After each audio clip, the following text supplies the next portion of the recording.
So second P U C result ಇವತ್ತು ಬಂದಿದೆ. So ಯಾರೆಲ್ಲ ಪಾಸ್ ಆಗಿದ್ರ ಅವ್ರಿಗೆಲ್ಲರಿಗೂ ಕೂಡ ಕಂಗ್ರ್ಯಾಚುಲೇಷನ್ ಅಂತ ಹೇಳ್ತಾ, ಸೊ ಯಾರೆಲ್ಲ ಫೇಲ್ ಆಗಿದ್ರ ಅವ್ರಿಗೆಲ್ಲರಿಗೂ ಕೂಡ ಸೊ ಒಂದು ಗುಡ್ ನ್ಯೂಸ್ ಅಂತ ಹೇಳ್ಬೋದು. ಸೊ ಏನಂದ್ರೆ ನೀವು ಬೇಜಾರಾಗಿ ಕೂತ್ಕೊಂಡಿರ್ತೀರಾ, ಅದಕ್ಕಂತಾನೆ ಒಂದು ವಿಡಿಯೋನ ಮಾಡ್ತಾ ಇದ್ದೀನಿ. ಸೊ ಏನಂದ್ರೆ ನೀವೇನಾದರೂ ಈ ಸಲ ಸೆಕೆಂಡ್ ಪಿ ಯು ಸಿ ಎಕ್ಸಾಮಲ್ಲಿ ನಿಮಗೆ ಫೇಲ್ ಅಂತ ಬಂದಿದ್ರೆ, ಫಾರ್ ಎಕ್ಸಾಂಪಲ್ ಕೆಲವೊಬ್ಬರಿಗೆ ಆನ್ಲೈನಲ್ಲಿ ಚೆಕ್ ಮಾಡಿದಾಗ ಅವ್ರ ರಿಸಲ್ಟು NC ಅಂತ ಬರ್ತಾ ಇದೆ. NC ಅಂದರೆ ನಾಟ್ ಕಂಪ್ಲೀಟೆಡ್ ಅಂತ. ಸೊ ನಿಮಗೆ ಈ ಥರ ಏನಾದರೂ ನಿಮ್ಮ ರಿಸಲ್ಟ್ ತೋರಿಸ್ತಾ ಇದ್ರೆ ನೀವು ಇನ್ನೊಂದ್ಸಲ ಎಕ್ಸಾಮನ್ನು ಬರೀರಿ.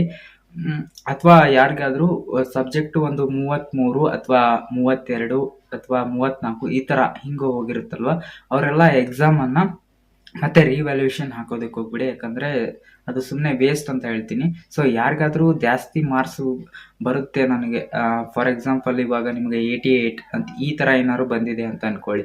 ಸೊ ನಿಮ್ಗೆ ಇನ್ನೂ ಮೋರ್ ದೆನ್ ಜಾಸ್ತಿ ಬರ್ಬೋದಾಗಿತ್ತು ಅಂತ ಏನಾದರೂ ಇದ್ದರೆ ಸೊ ನೀವು ರಿವ್ಯಾಲ್ಯೂಯೇಷನ್ ಆಗ್ಬೋದು. ಅದಕ್ಕಿಂತ ಅಥವಾ 34, 32 ಈ ಥರ ಯಾರಿಗಾದರೂ ಮದ್ದಿದ್ರೆ ಸೊ ನೀವು ರಿವ್ಯಾಲ್ಯೂಯೇಷನ್ ಹಾಕೋಕೆ ಹೋಗ್ಬಿಡಿ. ಸೊ ಇನ್ನೊಂದ್ಸಲ ಎಕ್ಸಾಮನ್ನು ಬರೀರಿ. ಇನ್ನೊಂದ್ಸಲ ಎಕ್ಸಾಮ್ ಬರೆಯೋದ್ರಿಂದ ನಿಮಗೆ ನಿಮ್ಮ ಮಾರ್ಕ್ ಶೀಟಲ್ಲಿ ಏನಾದರೂ ರಿಪೀಟರ್ ಅಂತ ಬರ್ಬೋದಾ ಅಂತ ನಿಮಗೆ ಇದೊಂದು ಗೊಂದಲ ಇರುತ್ತೆ. ಸೊ ಯಾವುದೇ ಕಾರಣಕ್ಕೂ ಕೂಡ ನಿಮಗೆ ರಿಪೀಟರ್ ಅಂತ ಬರಲ್ಲ. ಸೊ SLC ಎಕ್ಸಾಮನ್ನು ಬರ್ದಿದ್ರಲ್ಲ ಈ ವರ್ಷ ಯಾರು ಕೂಡ, ಸೊ ಅವ್ರಿಗೂ ಕೂಡ ಇದು ಅನ್ವಯಿಸುತ್ತೆ ಅಂತ ಹೇಳ್ಬೋದು. ಈ ಸಲ SLC ಆಗಿರ್ಬೋದು ಅಥವಾ PUC ಆಗಿರ್ಬೋದು, ಯಾರಾದರೂ ಮತ್ತೆ ಅಗೇನ್ ಎಕ್ಸಾಮನ್ನು ಬರೆದ್ರೆ ಸೊ ಅವ್ರಿಗೆ ಮಾರ್ಕ್ ಶೀಟಲ್ಲಿ ರಿಪೀಟರ್ ಅಂತ ಬರಲ್ಲ. ಸೊ ಯಾರೆಲ್ಲ ಎಕ್ಸಾಮನ್ನು ಮತ್ತೆ ಬರಿಬೇಕಂತ ಅನ್ಕೋತಿದ್ರಲ್ಲ ಅವ್ರಿಗೆ ಯಾವುದೇ ಕಾರಣಕ್ಕೂ ಕೂಡ ಎಕ್ಸಾಮ್ ಫೀಸ್ ಅಂತ ಇರಲ್ಲ. ಸೊ ಹೋದ ವರ್ಷ ಹೆಂಗಿರ್ತಿತ್ತು ಅಂದರೆ, ಸೊ ನೀವು ಯಾವುದಾದ್ರೂ ಒಂದು ಎಕ್ಸಾಮನ್ನು ಬರೆದ್ರೆ ನಿಮಗೆ ಅದಕ್ಕೊಂದು ಫೀಸ್ ಅಂತ ಇರ್ತಿದ್ರು, 400 ಸಮಥಿಂಗ್ ಅಂತ ಈ ಥರ ಇರ್ತಾಯಿತ್ತು.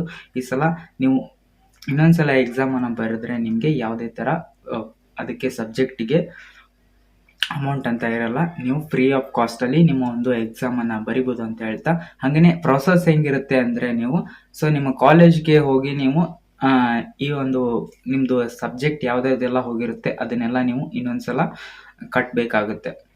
ಸೊ ಆನ್ಲೈನಲ್ಲಿ ನೀವು ಇವಾಗ ಹೋಗಿ ಅಪ್ಲೈ ಮಾಡೋದಕ್ಕೆ ಹೋದರೆ ನಿಮಗೆ ಸರ್ವರ್ ಬ್ಯುಸಿ ಇರುತ್ತೆ. ನೀವು ಯಾವುದೋ ಸಬ್ಜೆಕ್ಟನ್ನು ಸೆಲೆಕ್ಟ್ ಮಾಡೋಕ್ಕೆ ಹೋಗಿ ಏನೇನೋ ಮಾಡಿಬಿಡ್ತೀರಾ. ಅದಕ್ಕೆ ನಿಮ್ಮ ಕಾಲೇಜಲ್ಲಿ ಹೋಗಿ ನೀವು ಕೇಳಿದರೆ ಸೊ ಅವರು ನಿಮ್ಗೆ ಏನು ಪ್ರಾಬ್ಲಮ್ ಆಗಿದೆ ಅದನ್ನು ಸಾಲ್ವ್ ಮಾಡಿ ಕೊಡ್ತಾರೆ ಅಂತ ಹೇಳ್ತಾ, ಐ ಹೋಪ್ ಒಂದು ವಿಡಿಯೋ ನಿಮಗೆ ಯೂಸ್ಫುಲ್ ಆಗಿದೆ ಅಂತ ಅನ್ಕೋತೀನಿ. ಸಿಗೋಣ ಮುಂದಿನ ವಿಡಿಯೋದಲ್ಲಿ.